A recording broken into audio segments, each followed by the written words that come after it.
اب ایک عالم اسلام کی وہ عظیم شخصیت جو محی الاسلام اسلامک یونیورسٹی کے چانسلر ہیں، میڈیکل کالج کے چیئرمین ہیں، نور ٹی وی کے بانی ہیں اور میرے نصیر سے بے حد محبت فرمانے والے شیخ الاسلام علامہ پیر علاء الدین صدیقی، میں نے جب حضرت سے عرض کیا کہ حضور آپ نصیر الدین نصیر سے اتنی محبت کیوں فرماتے ہیں، تو انہوں نے مجھے فرمایا حافظ جی آپ کو کیا معلوم ہے، میرے سوئے ہوئے دردوں کو بیدار کر دیتا ہے۔ اے میرے دل کے وہ جو سوئے ہوئے درد ہیں، نصیر کی آواز سے میرے درد بیدار ہو جاتے ہیں۔ آج اپنے محبوب کے مزار پہ تعزیت کے لیے حاضر ہیں۔ میں آپ کی خدمت میں عرض کرتا ہوں کہ اپنی محبت برے کلمات سے تمام حاضرین کو محظوظ فرمائیں۔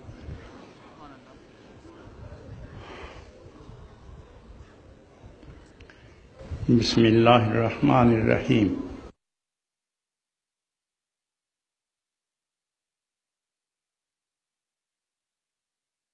آسمان عظمت و قبولیت کے چمکتے آفتاب و ماہتاب، گلستان غوث امت مہر علی رضی اللہ عنہ کے شرق و غرب میں خوشبو پھیلانے والے تابندہ درخشندہ پھول، یعنی گولڑوی سرزمین کے آبرو کی ضمانت پیران اعظام، ان کے حضور بسط اعتذار اپنی خطاؤں سے درگزر کے سوال کے بعد میں اپنے دائیں اور بائیں اور اپنے پیچھے اور اپنے سامنے اور اوپر بیٹھی ہوئی بہنیں، ان سب سے پوچھتا ہوں کہ یہ سجی سجائی یہ بارات، میں آپ سے پوچھتا ہوں کہ اتنی جمیل، اتنی حسین، اتنی جلیل، اتنی عظیم، اتنی عدیم النظیر پیر نصیر کی یہ بارات، میں آپ سے پوچھتا ہوں کہ بارات آئی تو ہے، کہاں چھوڑا دولہا آپ نے؟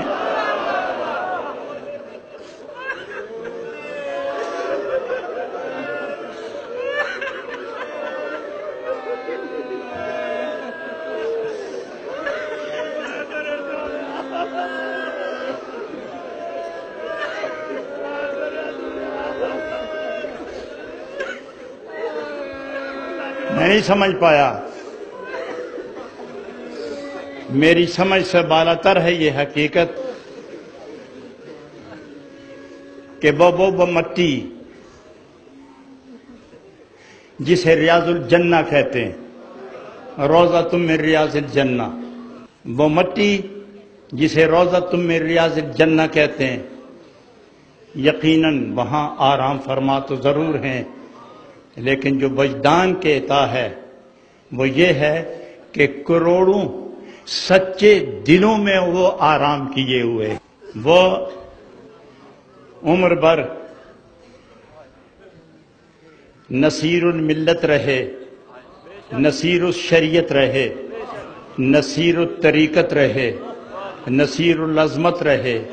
اور وہ ساری عمر نبی پاک کے عشق کی زمین پر، ساری عمر نبی پاک کی عشق کی زمین پر وہ پودے لگاتے رہے کہ جس پودے اور جس پھول کی ایک ایک پتی شرق و غرب تک اہل دلوں کو وجد عطا کرتی رہی۔ ان کی زندگی کے چند لمحات جو مجھے دیکھنے میں میسر ہوئے اور وہی محبتوں کی بنیاد قرار پائے، وہاں نقشبندیت بھی تھی، قادریت بھی، اور چشتیت بھی، اور سہروردیت بھی دیکھی ہے ہم نے، وہاں غوث اعظم کا تقوی بھی دیکھا ہے، وہاں جامی کا شعور بھی دیکھا ہے، وہاں معین الدین کا نور بھی دیکھا ہے، وہاں شاہ نقشبند کا مراقبہ بھی دیکھا ہے۔ جہاں وہ چشتیت کی طرف آئے، سما کی دنیا میں آئے تو عاشق طرف اٹھے، اور مراقبوں میں آئے تو نقش بندیوں کو وجد آ گیا،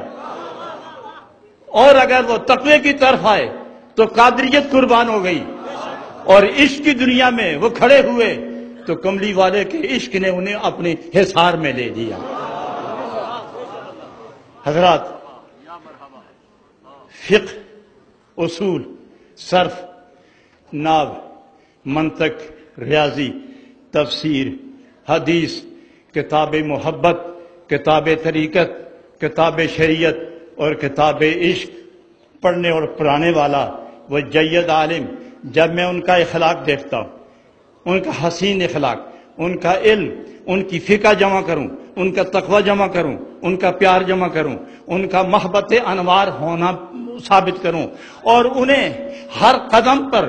عالم دین دیکھوں، عالم شریعت دیکھوں، عالم طریقت دیکھوں، یہ ساری صفات جمع کر کے ایک جگہ اکٹھی کرو تو اس کا ترجمہ کرو تو نصیر الدین نصیر بنتا ہے۔ چہرہ تھا کہ صداقتوں کے نور سے دھلا ہوا تھا، دماغ تھا کہ علی المرتضیٰ کا پہرا نظر آ رہا تھا،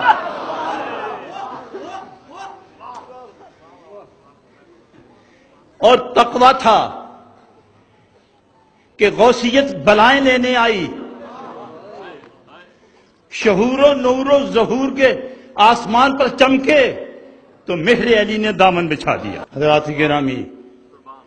اس کا تعلق عقیدت سے نہیں ہے، میں ایسی کسی عقیدت کا قائل نہیں ہوں کہ جس میں حقیقت نہ ہو۔ میں عقیدتوں سے گزر کر حقیقتوں کی وادیوں میں آپ کو لیے جا رہا ہوں۔ یہ صداقت کی وادی ہے، یہ حقیقت کی وادی ہے، یہ محبت کی سرزمین ہے۔ ادھر دیکھو آسمان محبت کے ستارے چمک رہے ہیں، ادھر دیکھو عشق کی عاشقوں کے رنگ میں عشق کے پھول کی پتیاں بکھر بکھر کے نکھر نکھر کے ہر پتی میں سے جو کرن اور خوشبو کی لہک اور مہک نکلتی ہے اس کے سر پر نصیر لکھا ہوا ہے، نصیر لکھا ہوا ہے، نصیر لکھا ہوا ہے۔ حضرات گرامی، میں انہی الفاظ پر وقت اپنے دامن میں وسعت نہیں رکھتا اور اپنی ہمت بھی ایسی نہیں، اور آستانوں پر کچھ زیادہ کہنا ڈر لگتا ہے کہ کہیں منافی ادب نہ ہو جائے، چونکہ ساری گفتگو اس آرزو پر قربان کرو جس آرزو کی انتہا محبوب پیشوا۔ چلو چلو تو گفتگو یار، دیکھو تو روئے یار، چلو تو سوئے یار، دل پھڑکے تو جستجو یار، جستجو بھی اس کی، گفتگو بھی ان کی، اور طلب اور آرزو بھی انہی کی۔ یہی ہے عقیدتوں کی انتہا، اور گولڑوی آستانے سے، گولڑا شیف کے آستانے سے تعلق، نسبت، عقیدت رکھنے والوں اپنے بخت پر ناز کرو کہ جس طرح آج ان کے قدموں میں بیٹھے ہو، انشاءاللہ وفاؤں کا یہ آسمان کل قیامت میں بھی آپ کو اپنے دامن میں لیے ہوئے اٹھے گا۔ وآخر دعوانا ان الحمدللہ